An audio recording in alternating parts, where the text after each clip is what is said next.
Hello, my name is Kristin Andrus, and I am the community champion of the Policy Project.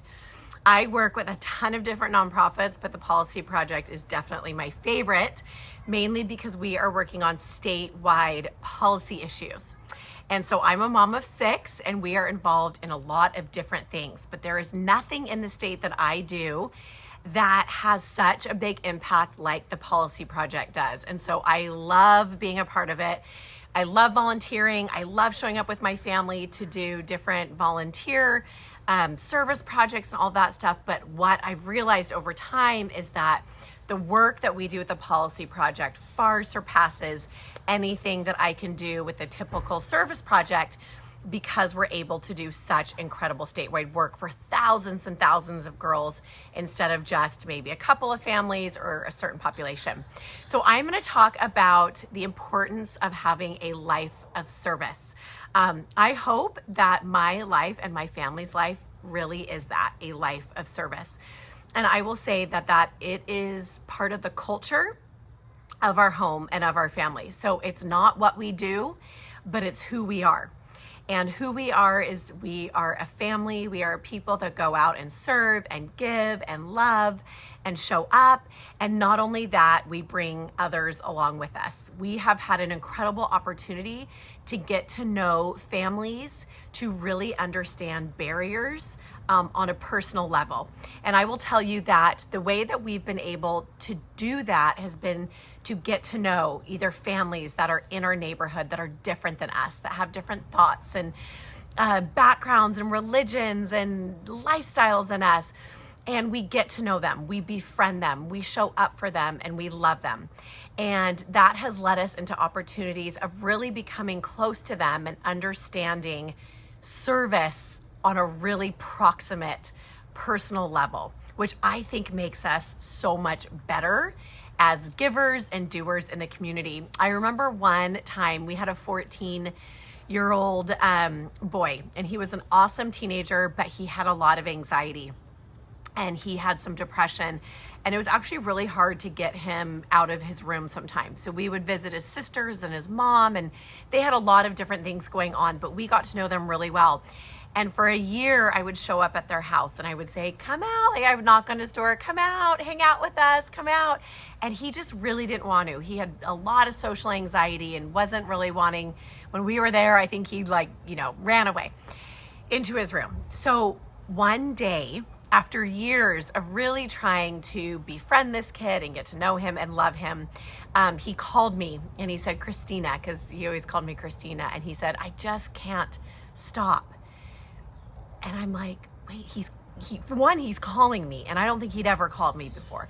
2, he's confiding in me something, and that he wasn't comfortable talking to his family about. His dad was actually in jail, and so they had a lot of hard things. He had a really, really hard life, and I thought, okay, what's going on? And it took us time and time and time, and because of his religion and because of what he knew was the right and wrong thing to do, what he was trying to tell me was that he couldn't stop watching pornography. And it was really, really sad, because he knew that it was not the right thing to do, and yet he couldn't stop. And so I said, I love you. It's no problem. We can work through this. It's actually normal that a human being would, want to see these things, but it's not good for you, and we don't want to do this. So he said, can you come over and help me with something? So I went over to his house, and I went up to his room, and I knocked, and I was let into his room. And I remember there was like a big bowl of rice, like a huge bowl of rice, and packages of chips, and it smelled. I don't think he'd showered for a really long time. And he showed me his computer, and we took his laptop. I think it was like an old laptop that he'd gone at school or something like that. And he said, I cannot have this in my room anymore.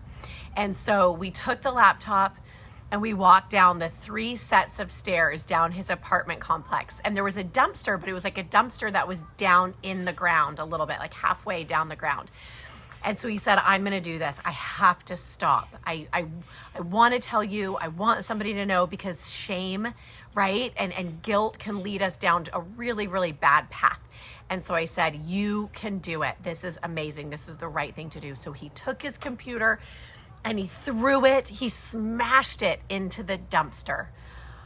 I could not believe the wave of peace and comfort and just relief that this 14-year-old boy felt once he did that. That then opened up the door to really becoming his friend and helping him and loving him and being able to enter into his family and help on a much better level than I was before. So if you can get to know friends at school who maybe need a little extra help and love and encouragement, get to know them, sit in their stories, understand them, be curious, right, about their life circumstances, about their family, not judgmental. Because I think when we come in with judgment, like I did sometimes with this family, I actually was never right in my judgment of what I thought was supposed to happen or what they should be doing. So come in with questions and love and concern and helping partner with them on solutions. So let's say it's someone at school that doesn't have, a great, a home life, right? There's lots of different things that go on in our homes. Maybe you could befriend them and take time and say, what do you do after school? Where do you go? Who do you live with? Come in from a place, we know when we question out of love and concern, we can do so much better than coming in at judgment, and people feel that and know that. Now, when you're looking at building a life of service, really focus on your strengths. Build on your strengths. I am not a legislative expert, so I'm not going to go up to Capitol Hill and try to run all of these bills on my own. I am an expert at gathering, at including people, at bringing people together and entertaining and events and all of social media. So I build on my strengths. I don't try to go and work on our accounting, for example, right? We have different skills and different talents. So if you are interested in building a life of service, focus on what you're good at and keep doing that. Take the time to find out what speaks to you. Is it single mother families? Is it older people who live in maybe an old folks home? Is it refugees? Is it people with disabilities? There's so many different populations out there that could use our love and service and help. Use a friend. So you could take a lot of time just trying to figure that out.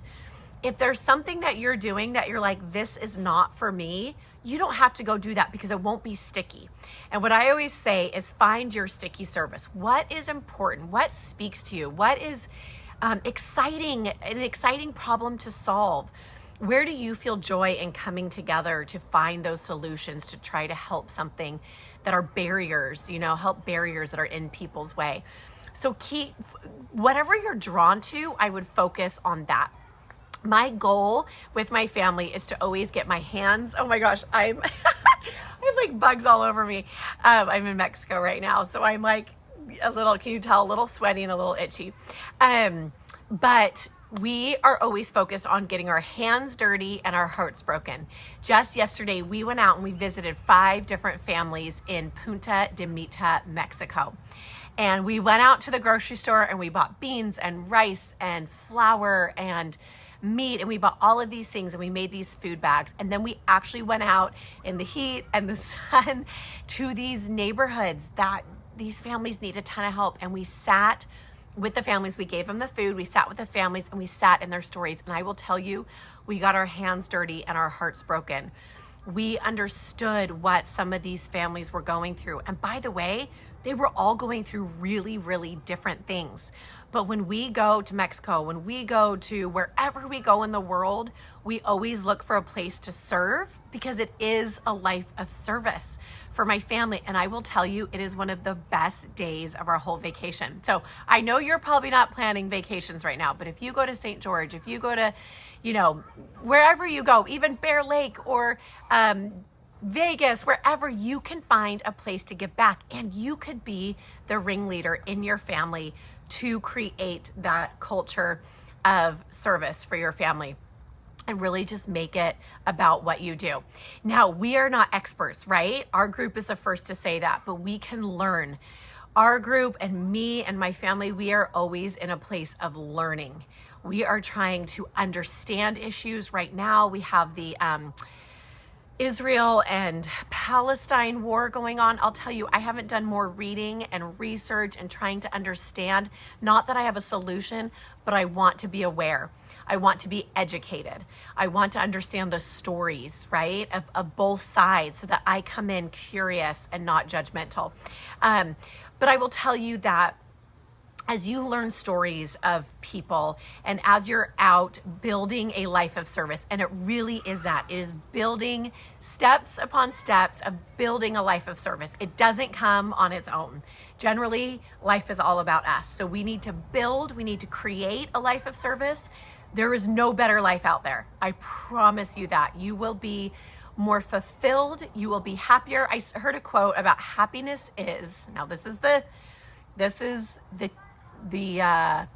answer to happiness. So are you guys ready for it? Write this down. Happiness is working towards achievable change. So that's when we can be in a really hard space and still be happy if we're working towards achievable change. As I went out and saw these families yesterday, I saw so many of them. They were happy, right? And they're working towards achievable change. So we can have a hard home life. We can have a hard thing with friends, with boyfriends, with whatever it may be. But if we are working towards achievable change, we can be happy. And that's where I feel like as a teenager, you can do that, right? You can find happiness and fulfillment in a life of service and bring others along with you. Don't go out alone. Invite your family, invite friends, tell them about different things you have going on. Keep learning and make sure that you get your hands dirty. That means really get into it. Really don't just take the easy street. If you're packing backpacks for refugees, find out about stories that about the refugees and what they're going through and where they're from, and get as much information as you can. And then get your heart broken means sit in the hard, right? I always talk about that I'll end with this. We need the yin and the yang, right? We need the stories and the hard that propels us to want to do good and to help. So we need the hard, we need the stories, we need the reality, but then we also need the joy in coming together and finding solutions. There truly is no better life to build and create than a life of service. So thank you so much. You guys are incredible. You're already there. You are already 75% of the way there. So thanks for listening. I hope you have an incredible month and enjoy your life of service. Good job.